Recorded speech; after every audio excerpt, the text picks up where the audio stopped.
en ce moment, il n'y a presque plus d'eau. Oui, je vois cela, mais pourquoi? C'est la sécheresse. Il n'a pas plu depuis 38 jours. C'est donc pour cela que les récoltes de manioc commencent à s'abîmer. Si la sécheresse continue, ce sera la famine. Comme il n'y a plus d'eau, les animaux partent. Tout comme les hommes et les femmes, du village environnant d'ailleurs. Comme c'est étrange. Sûr que cela soit la sécheresse? J'ai entendu des rumeurs selon lesquelles des chasseurs capturaient les jeunes enfants pour les faire travailler. Plusieurs sont morts en tentant de leur échapper. Mais ne t'inquiète pas, sœur, je serai toujours là pour vivre. Je sais, mon frère. Notre cousine du village voisin s'est fait capturer. Heureusement, elle a réussi à s'enfuir. Elle m'a raconté la violence de ces hommes. Ils n'hésitent pas à frapper et à tuer. C'est horrible. Ils se dirigeaient vers l'océan, m'a-t-elle dit. Mais Koleke, je ne sais pas ce que signifie ce mot. Je ne sais pas ce que ça veut dire. Mais les griots du village chantent dans leur épopée qu'il s'agirait d'un immense lac salé à l'horizon infini. Mais restons sur nos gardes, je ne veux pas avoir le même sort que mes frères et sœurs. Crois-tu qu'ils soient toujours présents dans nos contrées? Je ne l'espère pas, mais restons sur nos gardes.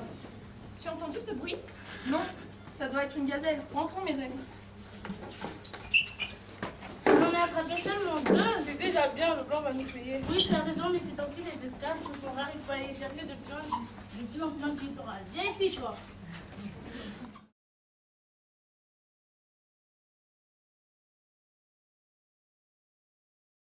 Marchons. Nous mangeons si peu que nos ventres s'expriment plus que nous ne parlons. Je suis épuisée, mon frère. Je ne sais plus mes jambes. Quand arriverons-nous enfin? Avance! Avance plus vite, esclaves. Crois-tu que nous allons être séparés? Non, je ne pense pas, ils ne peuvent pas faire cela. Détrompez-vous, regardez. C'est par une petite fille de sa mère. Non! Lâche-la! C'est horrible! Avance! Ces bateaux sont immenses. Vite! Un esclave s'enfuit, rattrapez-le, fouettez-le à mort, il servira d'exemple.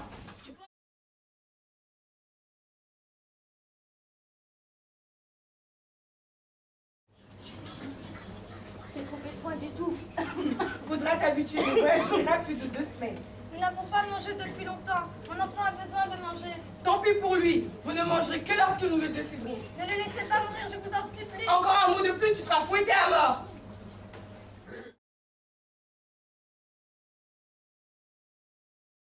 Cela fait 2 jours qu'ils n'ont pas mangé. On va leur donner du griot pour éviter qu'ils ne meurent trop vite. Surtout, ne sert pas les esclaves malades. Ils ne nous serviront d'aucune utilité. Seuls les esclaves vendables seront nourris. D'accord.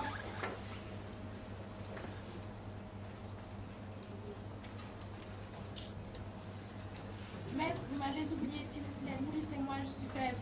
Tu es malade, tu n'as donc pas le droit d'en avoir. Pourquoi moi? Arrête de te plaindre. C'est moi qui décide.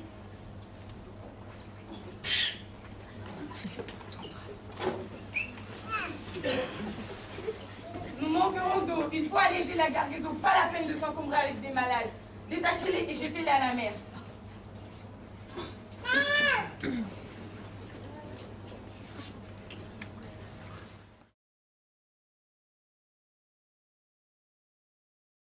Levez-vous et suivez-moi. Nous sommes arrivés sur l'île aux princes.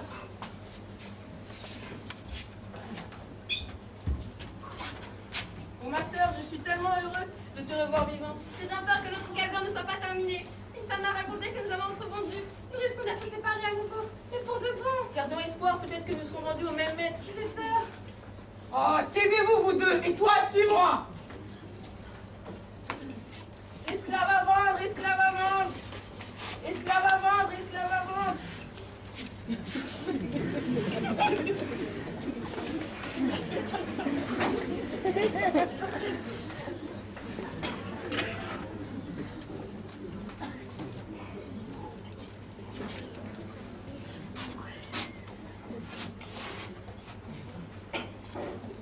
Je voudrais celle-ci et ces trois-là. Que se passe-t-il? Où vais-je? Tu vas dans ta nouvelle maison. Détachez-moi, elle a besoin de moi, je suis son frère. Collègue, moi! Détachez-moi. Tais-toi. Et vous, suivez-moi.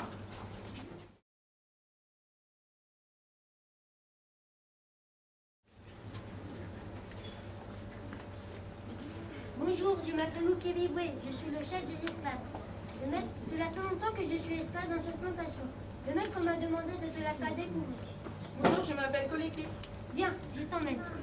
Tu travailleras dans ces champs de canne à sucre tout au long de la journée. On se lève et on se couche au rythme du soleil. Une fois couché, nous dormons là-bas dans ce champ. C'est là que tu dormiras. Comment sont-elles? Salle est très petite. On dort à 6 par 4. Il y a un trou pour uriner car nous n'avons pas le droit d'y sortir pendant la nuit. Oh, cela doit être horrible. Et pour me laver? On se lave tous les 10 jours dans cette rivière. On est enchaîné pour éviter que l'on puisse s'enfuir. Mes vêtements sont troués. M'en donnera-t-on de nouveau? Que si tu fais une bonne action. C'est-à-dire? Le maître pourra te récompenser si tu te portes volontaire pour faire les corvées les plus difficiles, comme la récolte des cannes à sucre. D'accord. Quelles sont les conditions de vie pour survivre dans cet enfer? Le code noir, toujours le code noir. Le code noir. De quoi s'agit-il? Un histoire d'obéir et connaître par cœur toutes ses règles. Voici les plus importantes. Obéir aux ordres du maître, ne jamais regarder le maître, ne jamais parler sans l'autorisation du maître, et ne jamais tenter de s'enfuir. Si je n'obéis pas à ces règles, que m'arrive-t-il? Tu te feras punir. Par exemple, un marron a tenté de s'enfuir et le maître lui a coupé la main gauche. Qu'est-ce qu'un marron? Le maître appelle aussi les esclaves qui se font couper tentent de s'enfuir. Et pour manger, je meurs de faim. Nous mangeons qu'une fois par jour, du gruau. C'est pas très appétissant, mais tu t'y feras. Comment sont traitées les femmes esclaves? La plupart sont domestiques. Qu'est-ce qu'une domestique? Ce sont les femmes qui travaillent à l'intérieur des maisons du maître. Comment sont-elles traitées? Très mal. Elles se font fouetter et violer, malheureusement. Je dois retrouver Hawa. Qui est Hawa? Ma sœur, elle a été capturée en même temps que moi. Elle a été achetée par un autre maître. Fais attention à tes agissements et n'oublie pas les règles. Oh, tes avocats!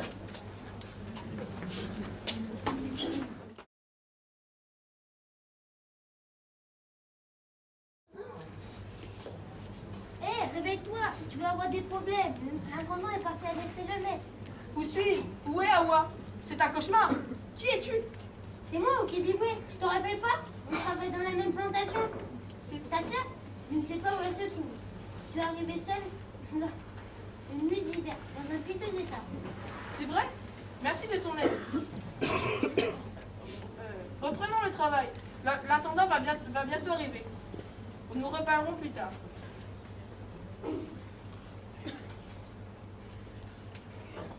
Tu as raison, le maître lui-même risque de venir voir ce qui s'est passé.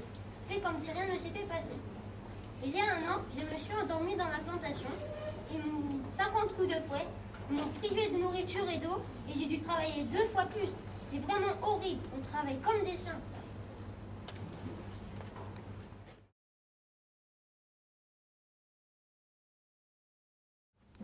Bonsoir, collègue. Bonsoir Kibibwe, je suis ravie que tu sois venu. Maintenant que je suis là, pourrais-tu m'expliquer la raison de ma présence une heure de la nuit si tardive? Au risque gros. J'ai un service à te demander. Je t'écoute. Peux-tu m'aider à m'enfuir? Car je dois récupérer ma sœur. Je suis très inquiète. Et puis toi, tu seras infaillible. Je comprendrai que tu ne veuilles pas, car il y a beaucoup de risques.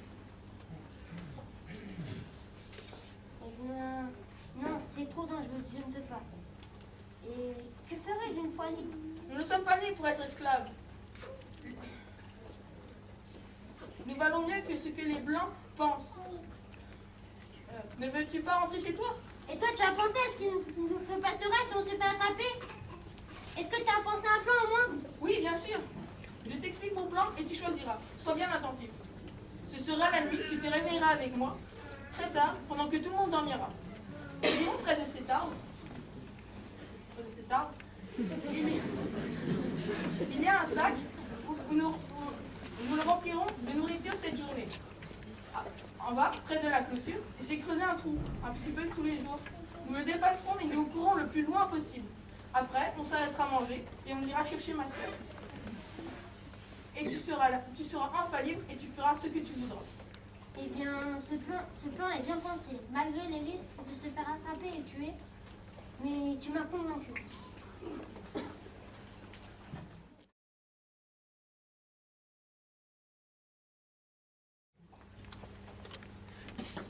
Réveille-toi.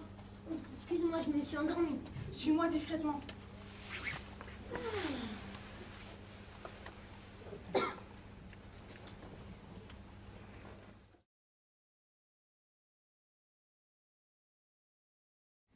Ah, ça fait du bien de ne pas travailler et de ne pas se faire fouetter pour rien. Vite, Attention, ça sert vite, cours! lâchez-moi, je dois... Ah ouais, je dois remonter.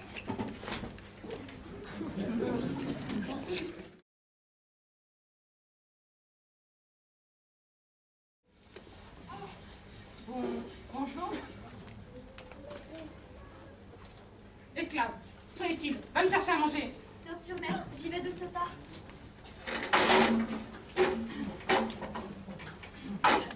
Cet après-midi, nous allons acheter de nouveaux esclaves pour la plantation. Une nouvelle cargaison arrivera. Pendant ce temps-là, esclave, tu entretiendras ma maison. Et bien. Bien sûr, maître. Tu n'as pas besoin de lui parler comme cela. C'est un humain, comme nous. Peu importe la couleur de sa peau. C'est une humaine. Je l'aime bien. Elle est terrorisée. Tu n'as pas à me parler sur ce ton. Tu n'es pas le père, c'est moi. Ce n'est pas toi Ce n'est pas toi le père, c'est moi. Tu es mon fils, tu me dois le respect. Ce n'est qu'une esclave. Je peux la traiter comme un chien si je le veux. Elle n'a pas la même couleur de peau, c'est normal. Cela signifie qu'elle est née pour être esclave. Comme Dieu l'a voulu.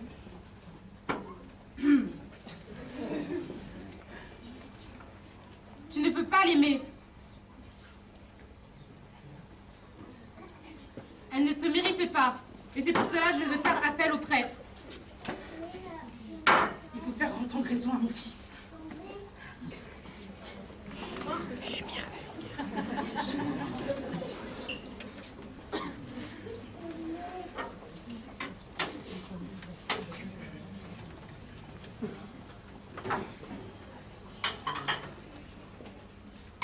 Tu n'as pas honte d'échanger des gestes affectueux avec cet esclave dont je suis le maître?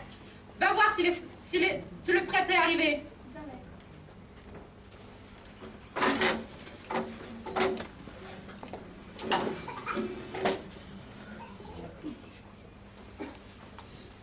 Bienvenue, prêtre. Moi, je suis pour l'esclavage, car avoir des esclaves est nécessaire pour entretenir ma demeure.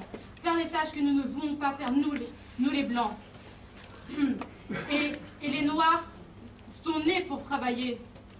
Et puis, il y a une raison économique, car ça nous permet de récolter de l'argent sans nous investir. Et c'est pour cela que je ne veux en aucun cas que mon fils épouse une Noire. Il lui faut un avenir prometteur. Pour moi, c'est inhumain. Le transport, les conditions de vie dans les maisons, la plantation, la nourriture. Pour nous, que l'on soit blanc ou noir, nous sommes tous des humains. Nous sommes tous égaux. Le maître aime aussi nous dominer pour pouvoir nous humilier à sa guise. Nous avons tous le même sang. Mon frère est mort en voulant redevenir libre.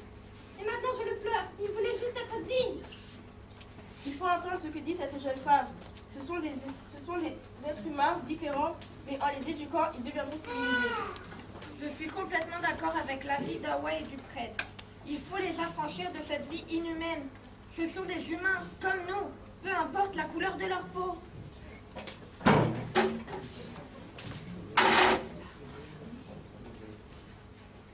Ne t'inquiète pas, nous trouverons une solution.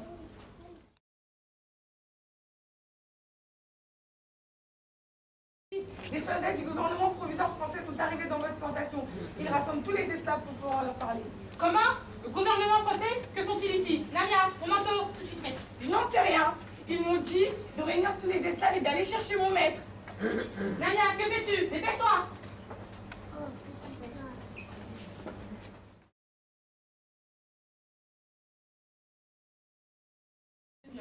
Le gouvernement provisoire français a envoyé ses représentants pour vous dire que la monarchie a cessé.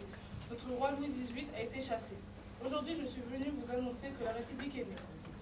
Le gouvernement provisoire français, considérant que l'esclavage est un attentat contre la dignité humaine, qu'en détruisant le libre arbitre de l'homme, il supprime le principe naturel des droits et du devoir, qui est une violation flagrante du don républicain, liberté, égalité, fraternité.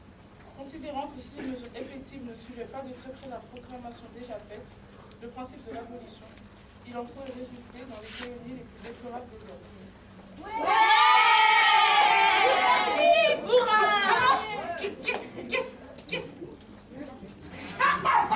Nous sommes libres, mais nous sommes libres. Mais que va-t-on devenir? Pour se nourrir, pour vivre? Mais si seulement mon frère était là pour voir cette nouvelle. Tout le monde a quelqu'un à rejoindre, sauf moi. Ce qui me manque. Je n'ai pas le choix. Je ne puis tous vous garder. Y a-t-il des personnes qui veulent rester? Oui. Nous, maître, nous. Ah non, nous refusons. Nous sommes enfin libres. Nous déjouerons. Sera-t-on payé? Oui, assez pour vivre. Je ne sais que faire. Je refuse de rester. Mais je n'ai personne à rejoindre. Peu importe, tu dois partir. Bon, comment? Merci, Nana. Merci pour tout. Pars sans moi. Désormais, ne l'appelez plus maître, vous êtes affranchi. Ouais!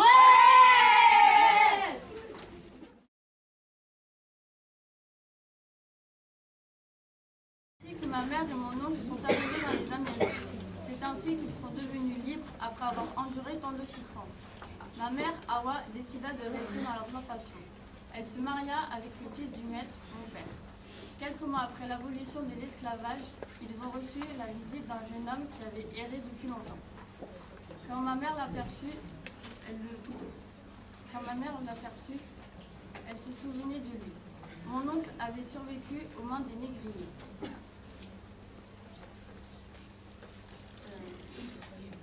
Tout le monde n'a jamais eu la chance de ma famille.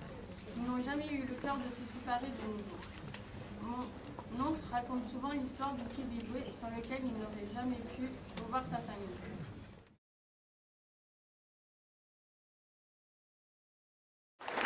Et c'est ainsi que l'esclavage fut aboli dans les colonies françaises en 1848. Désormais, les hommes ne sont plus des esclaves, mais sont des hommes et des femmes libres.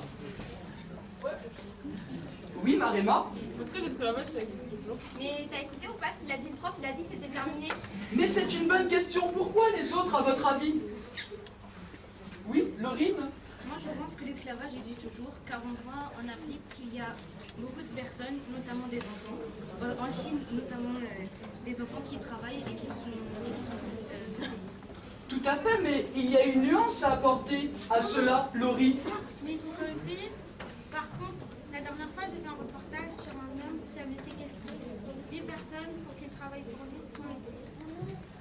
Effectivement, mais cette affaire, nous l'avons étudiée plus particulièrement. Est-ce que vous pouvez me la détailler un petit peu plus, Nicolas?